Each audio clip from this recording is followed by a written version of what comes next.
Margaret Chen had been dreaming about this moment for 3 years, finally owning her own place.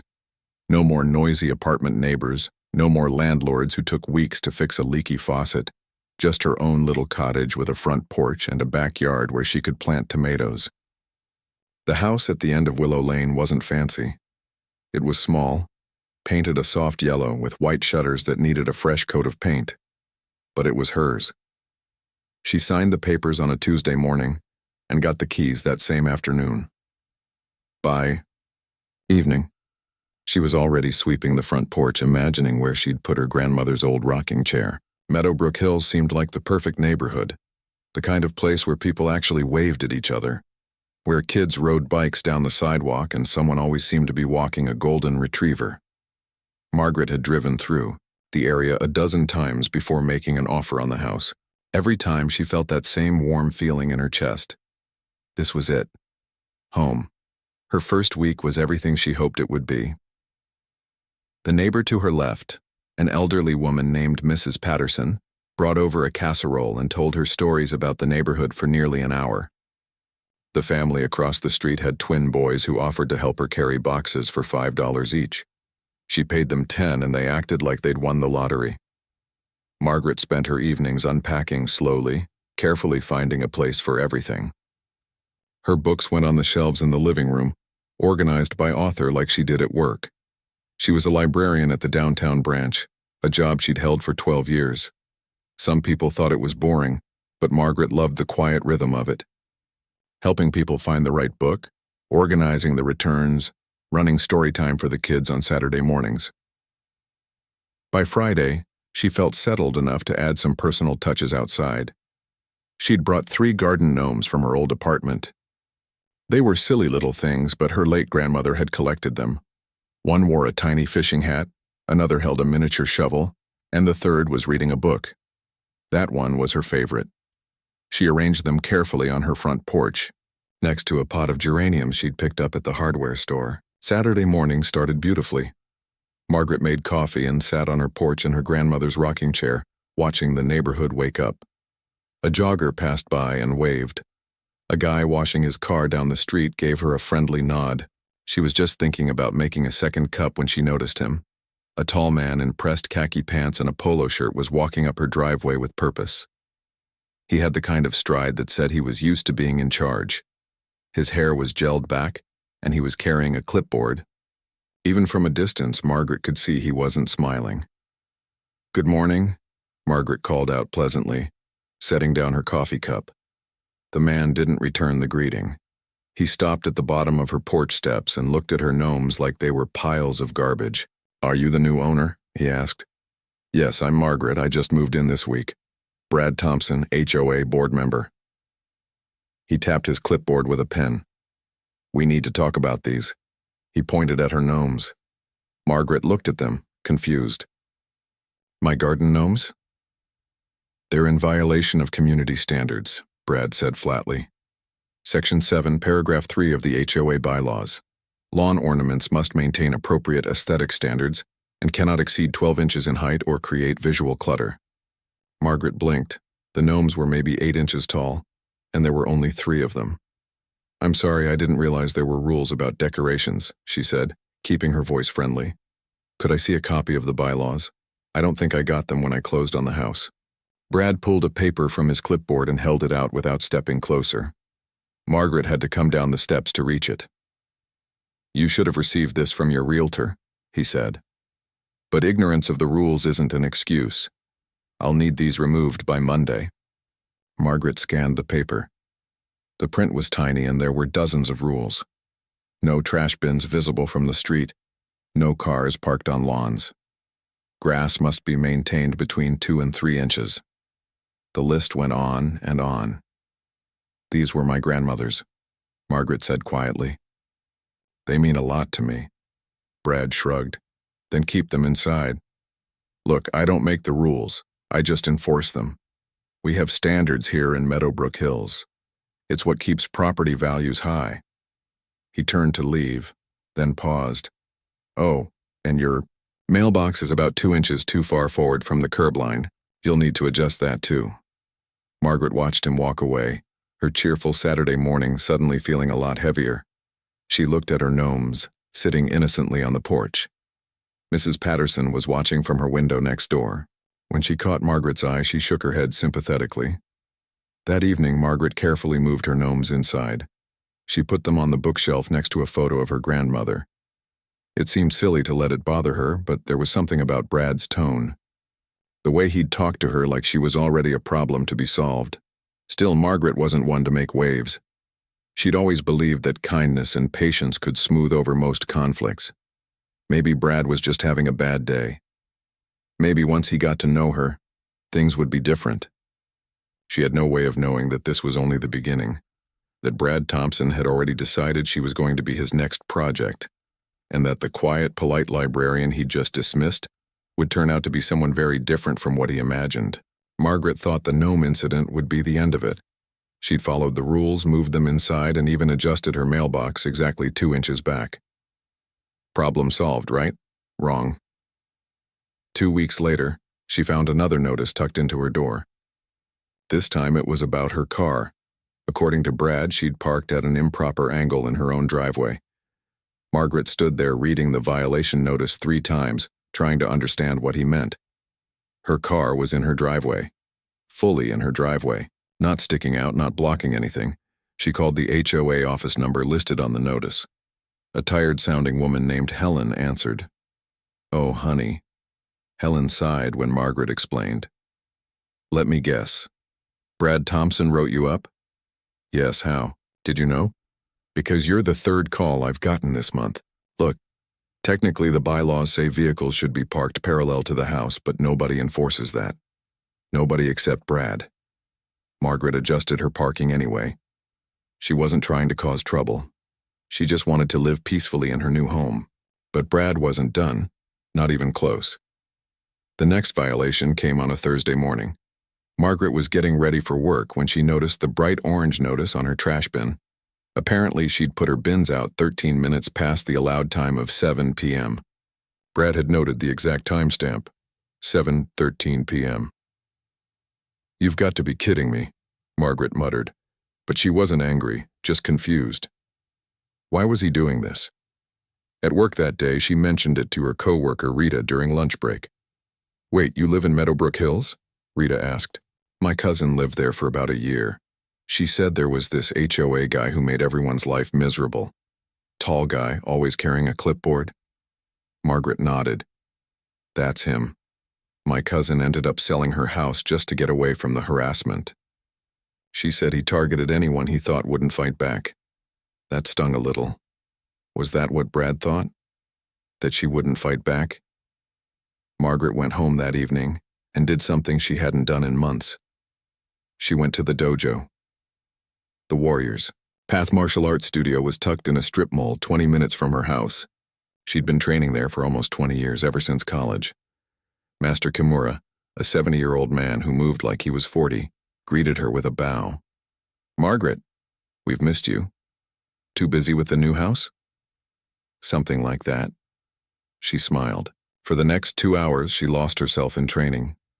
The familiar rhythm of kata, the precision of each movement, the mental focus required to execute techniques properly. This was her escape, her meditation.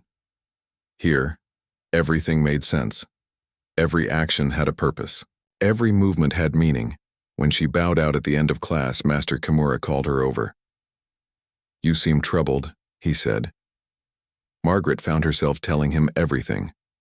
About Brad, the violations, the feeling that she was being picked on for no reason. Master Kimura listened quietly, then smiled. "And what does your training teach you about dealing with bullies?" "That fighting should always be the last resort. That true strength is shown through restraint and patience." "Exactly. Continue being who you are. The truth always reveals itself." Margaret took his words to heart. She would handle this with grace and patience. That was the right way. The next violation notice came 3 days later. Her porch light had been on past 10 p.m. Margaret had been reading and lost track of time. She apologized in writing to the HOA, explaining it wouldn't happen again. Then came a notice about her garden hose being visible from the street. She coiled it neatly and stored it behind her house. A week after that, Brad complained that her window blinds were inconsistent with neighborhood aesthetics. Margaret's were white. Apparently, they should be cream-colored to match some standard she'd never heard of. She was replacing her blinds on a Saturday afternoon when Mrs. Patterson came over with lemonade. "Sweetheart, you don't have to do all this," the older woman said. "Everyone knows Brad's just being a bully." "It's okay," Margaret said. "I don't mind following the rules." "These aren't rules. These are power trips." Mrs. Patterson sat down on Margaret's porch step. "He did this to the Rodriguez family 2 years ago. Made their life so miserable they moved. Same thing with the Johnsons before that. Why doesn't anyone stop him?" Mrs. Patterson shrugged. "He's tight with 2 other board members. They protect him, and most people just try to stay off his radar. You know what I think? I think he picks on nice people because he knows they won't make a scene." That night, Margaret thought about what Mrs. Patterson said, and what Rita's cousin had experienced, and Master Kimura's words about truth revealing itself. Maybe patience wasn't about accepting mistreatment. Maybe it was about staying calm while standing your ground. The breaking point came 2 weeks later. Margaret had decided to bake cookies as a peace offering. She spent a Sunday afternoon making chocolate chip cookies from scratch, her grandmother's recipe. She packaged them nicely and walked them over to Brad's house. Brad answered the door in a golf shirt and shorts. "Hi, Brad," Margaret said warmly. "I wanted to bring you these as a thank you for helping keep the neighborhood nice." Brad looked at the cookies suspiciously, then took them. "Thanks," he said curtly. Margaret thought maybe, just maybe, this would help. That showing kindness would make a difference. The next morning, there was another violation notice on her door. Her porch light had been on past 10 p.m. again. Margaret hadn't even been home the night before. She'd been at her friend's birthday dinner until midnight. She checked her light. It was on a timer and had malfunctioned, staying on all night. But what really hurt was the note Brad had added at the bottom in pen. "Repeat violations may result in fines. Please take HOA guidelines seriously." She'd given him cookies and he'd written her up the same night. Margaret stood on her porch, holding the notice, and felt something shift inside her. Not anger, not yet, but a quiet resolve. She'd tried kindness. She'd tried patience. She'd tried following every ridiculous rule. Maybe it was time for a different approach.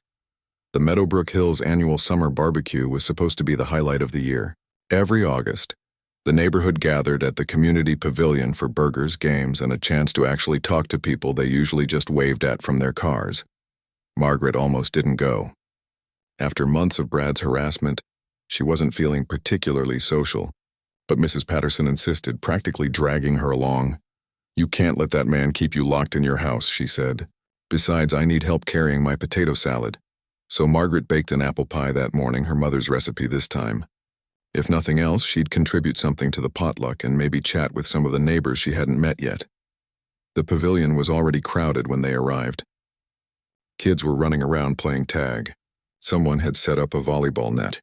The smell of hamburgers on the grill filled the air, and for a moment Margaret felt that same warmth she'd felt when she first moved here. This was what she'd wanted: community, belonging. Then she saw Brad. He was holding court near the drink table, a beer in one hand, talking loudly to a small group of neighbors. Even from across the pavilion, Margaret could hear his voice carrying over the crowd. "I'm just saying, if people can't follow simple rules, they shouldn't live in a managed community," Brad was saying. "You let one person slide and suddenly everyone thinks the rules don't apply to them." Mrs. Patterson squeezed Margaret's arm. "Just ignore him, honey." Margaret set her pie on the dessert table and tried to do exactly that. She made small talk with a couple who'd just had twins. She complimented someone's potato salad. She even managed to laugh at a dad joke from the guy manning the grill. But Brad's voice kept cutting through the pleasant afternoon atmosphere. "Some people are just too soft," she heard him say. "They think being nice means you can walk all over them. That's not how the world works." Margaret felt her face flush. She was almost certain he was talking about her, even though he hadn't said her name. A man standing near her, someone she recognized from down the street but had never formally met, leaned over. "He's been going on like this for 20 minutes, he said quietly. "Guy's had a few too many, I think." Margaret just nodded, trying to focus on her lemonade. Then Brad's voice got louder. "Perfect example. That new woman at the end of Willow Lane. Total pushover. I've written her up probably 15 times and she just takes it. Doesn't even push back. That's the kind of person who needs someone to keep them in line. The conversations around Margaret went quiet. People were looking at her now, some with sympathy, some with awkward embarrassment. Mrs. Patterson started to stand up, but Margaret gently touched her shoulder. "It's okay," she said softly, but it wasn't okay. Not really. For months she'd been patient. She'd been kind. She'd followed every ridiculous rule Brad threw at her, and this was what she got? Public humiliation at a neighborhood barbecue? Margaret stood up, picked up her pie, and started walking toward the pavilion entrance. She just wanted to go home. This had been a mistake. "Hey, Margaret!" Brad's voice stopped her in her tracks. She turned to see him weaving slightly as he walked toward her, that familiar clipboard somehow still in his hand despite the beer. The entire barbecue had gone quiet now. Even the kids had stopped playing. "I've got another one for you," Brad said, pulling a paper from his clipboard with exaggerated slowness. "Seems your garden hose was visible from the street again yesterday. That's the second time this month." He held out the violation notice. Margaret looked at it, then at him. Up close, she could smell the beer on his breath. "Brad, can we talk about this another time?" she asked quietly. "This is supposed to be a nice neighborhood event." "No, we can't talk about it another time," Brad said, his voice getting louder. "That's the problem with you. Always another time, always making excuses. The rules are the rules." He stepped closer, invading her personal space. Margaret instinctively took a small step back. "You know what your problem is," Brad continued, gesturing with the violation notice. The paper nearly hit the pie in Margaret's hands. "You're too timid. Too scared to stand up for yourself. If you don't like how I run things around here, maybe you should move somewhere else." Several neighbors started moving toward them. A younger guy in a Mets cap looked ready to intervene, but Margaret held up one hand, stopping them. "Brad, I'm not scared," she said, her voice still calm. "And I'm not too timid. I just prefer to handle things respectfully." "Respectfully?" Brad laughed loud and mocking. "Is that what you call it? Looks like being a doormat to me." He reached out and grabbed her arm, not violently but firmly to emphasize his point. "Look at me when I'm talking to you." What happened next took less than 3 seconds, but everyone at that barbecue would talk about it for years. Margaret's hand moved so smoothly it looked effortless. She rotated her wrist in a small circle, and suddenly, Brad's grip was broken. His hand was empty. He stumbled slightly off balance, confusion crossing his face. "Please don't touch me," Margaret said, still holding her pie perfectly steady. The crowd watched in stunned silence. Brad's face turned red. Whether from embarrassment, anger, or alcohol, nobody could tell. "Probably all three. Did you just?" Brad sputtered. "You can't just—" "I was making a point." "And now I'm making one," Margaret said quietly. "I've been patient with you for months, Brad. I've followed your rules. I've been respectful, but I'm not a doormat and I'm not going to be treated like one." Brad's hands clenched into fists. His breathing got heavier. People started moving closer now, sensing this was about to get worse. "You think you're tough?" Brad said, his voice shaking with rage. "You think that little move means something?" Margaret set her pie down carefully on a nearby table. When she straightened up, something had changed in her posture. Not aggressive, but balanced, centered, ready. "Brad, please just walk away," she said. "You've had too much to drink. Let's not do this." But Brad was beyond listening now. Months of seeing Margaret comply with every demand. Months of thinking he had complete power over her. All shattered in one simple wrist movement. His ego couldn't handle it. He lunged forward, swinging wildly. Brad's punch came in wild and sloppy, fueled more by anger and alcohol than any real technique. To anyone watching, it happened so fast they almost missed it. But to Margaret, who'd spent 20 years training, it felt like slow motion. She shifted her weight to her back foot, turning her body just enough that Brad's fist sailed past her shoulder, missing by inches. His own momentum carried him forward, stumbling. He caught himself on the edge of a picnic table, breathing hard. "Brad, stop," Margaret said firmly. "Just stop." But the humiliation of missing, of looking foolish in front of the entire neighborhood, was too much.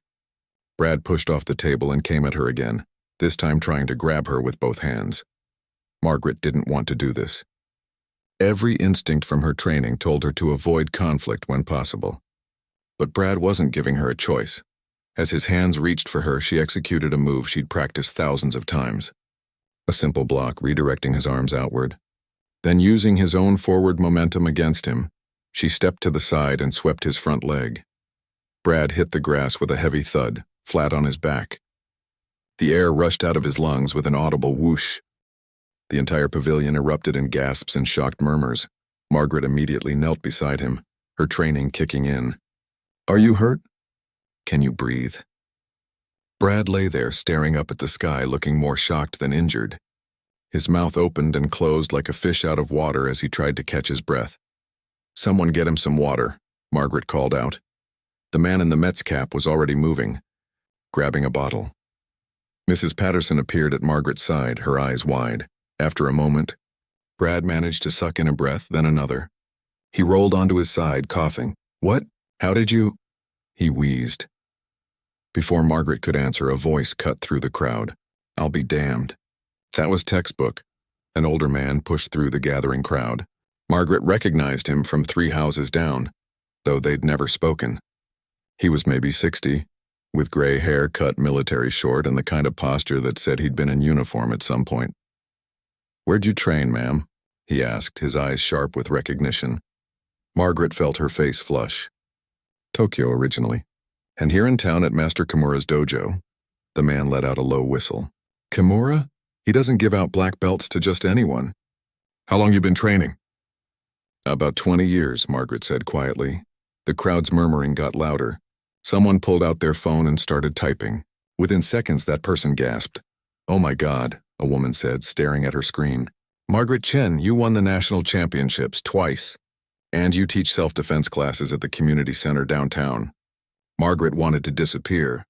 This was exactly why she never talked about her training. She didn't do it for recognition or to impress people. It was personal. Spiritual, even. A way to center herself and stay disciplined. "Why didn't you say anything?" Mrs. Patterson asked, her voice full of wonder. "Because it's not about that," Margaret said softly. "It's never been about showing off or intimidating people." She looked down at Brad, who was now sitting up, still catching his breath. His face was a mixture of embarrassment, shock, and something else. Maybe the beginning of understanding. "I never wanted to hurt you, Brad," Margaret said. "I just wanted you to stop." The man in the Mets cap helped Brad to his feet. Brad brushed grass off his pants, not meeting anyone's eyes. "I think maybe you should go home and sleep this off," the military-looking man said to Brad, his tone making it clear it wasn't a suggestion. Brad nodded slowly. He looked at Margaret, opened his mouth like he wanted to say something, then closed it again. Without another word, he walked toward the parking lot, his usual confident stride replaced with something much more humble. As he left, the crowd around Margaret seemed to remember how to move and talk again. Questions came from every direction. "Can you teach me that move? How long does it take to get a black belt? Why didn't you deck him sooner?" Margaret held up her hands, overwhelmed. "Please, everyone. It's really not that exciting. Can we just get back to enjoying the barbecue?" But the man with the military bearing wasn't done. "Ma'am, with respect, you handled that perfectly. Minimal force, maximum control.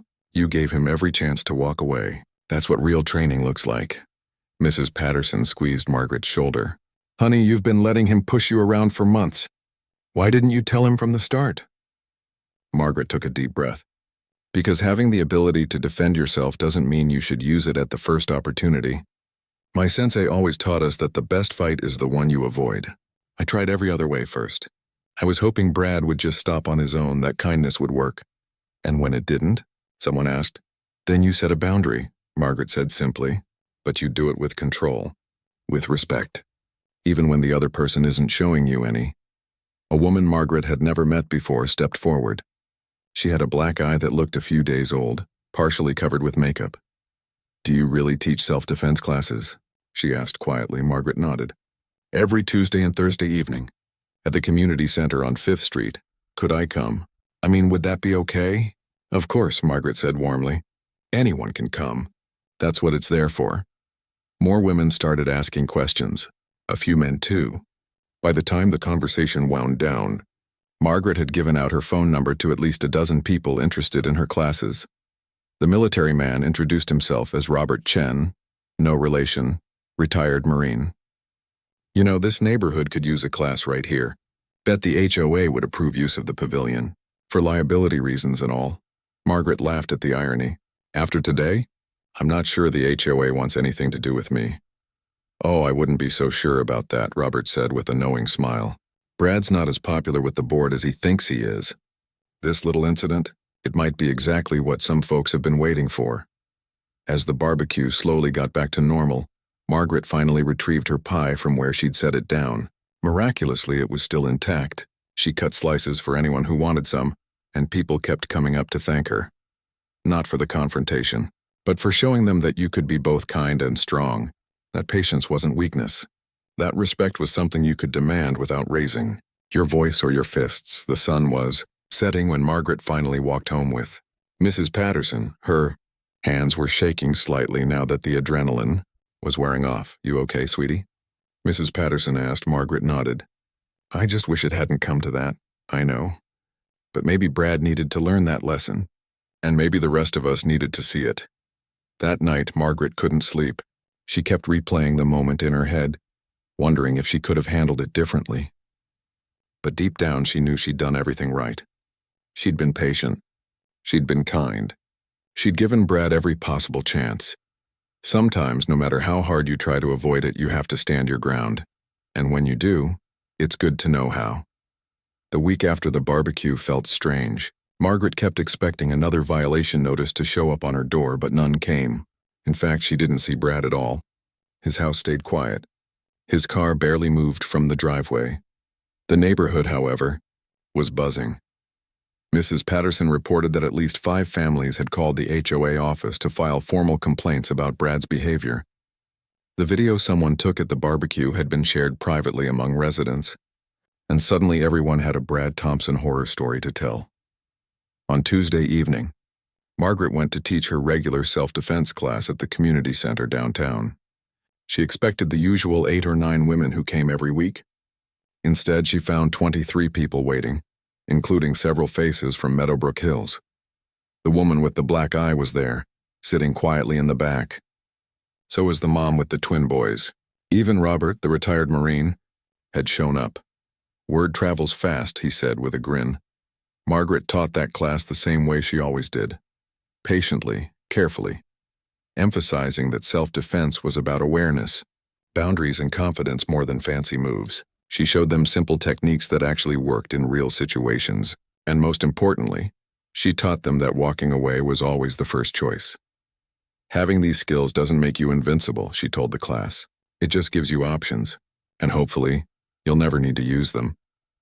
After class, the woman with the black eye approached her. Her name was Jennifer, and she'd been dealing with an aggressive ex-boyfriend for months. What you did at that barbecue, Jennifer said quietly. The way you stayed calm the whole time. That's what I need to learn. Not just the moves, but that confidence. Margaret squeezed her hand. You already have it inside you. I can just help you find it. 3 days later, Margaret got a surprise. She came home from the library to find Brad Thompson standing on her porch. For a split second, her body tensed, ready. But then she noticed the flowers in his hands and the fact that he couldn't quite meet her eyes. Hi, he said awkwardly. Do you have a minute? Margaret's first instinct was to say no, but curiosity got the better of her.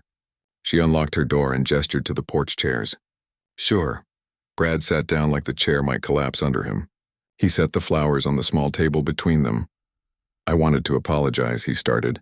And not just for the barbecue, though that was... I'm really sorry about that. But for everything. All those violation notices, the way I talked to you, all of it. Margaret stayed quiet, letting him continue. I got removed from the HOA board, Brad said, his voice thick. Well, technically I resigned, but only because they were about to vote me out. And honestly, I deserved it. I've been thinking about what happened, about how I've been acting, and I don't like who I became. He finally looked at her. His eyes were red, like he'd been crying or not sleeping. Maybe both. Why did you do it? Margaret asked. Why target me specifically?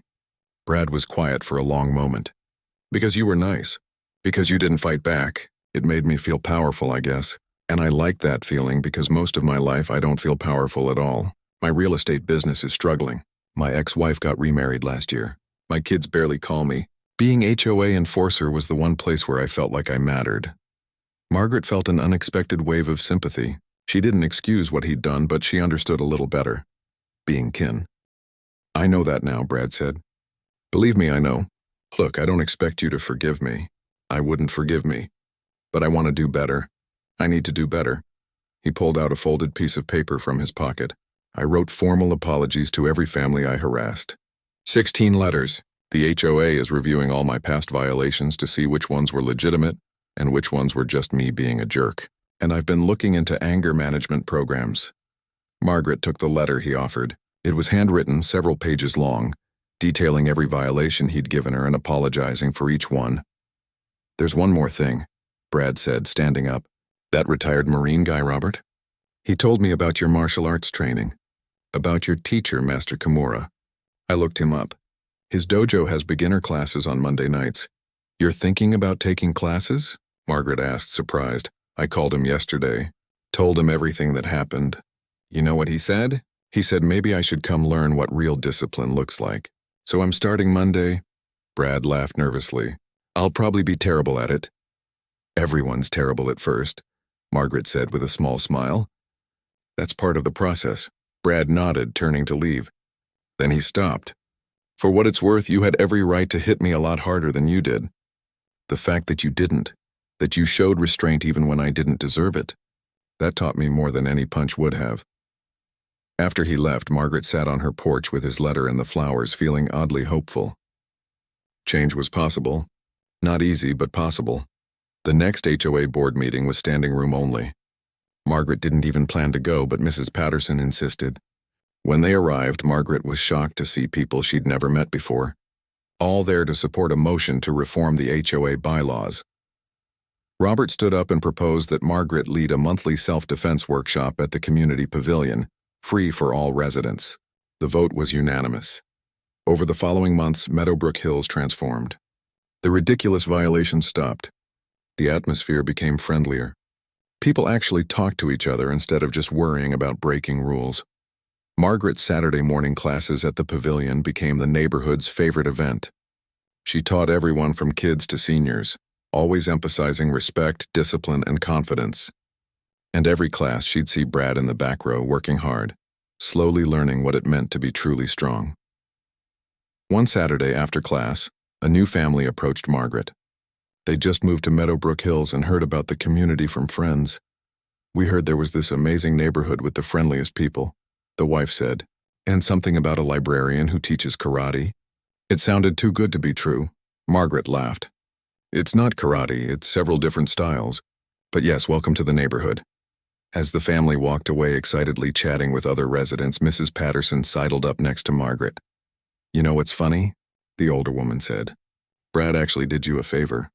If he hadn't been such a jerk, none of this would have happened. You wouldn't be teaching here. The neighborhood wouldn't be this close."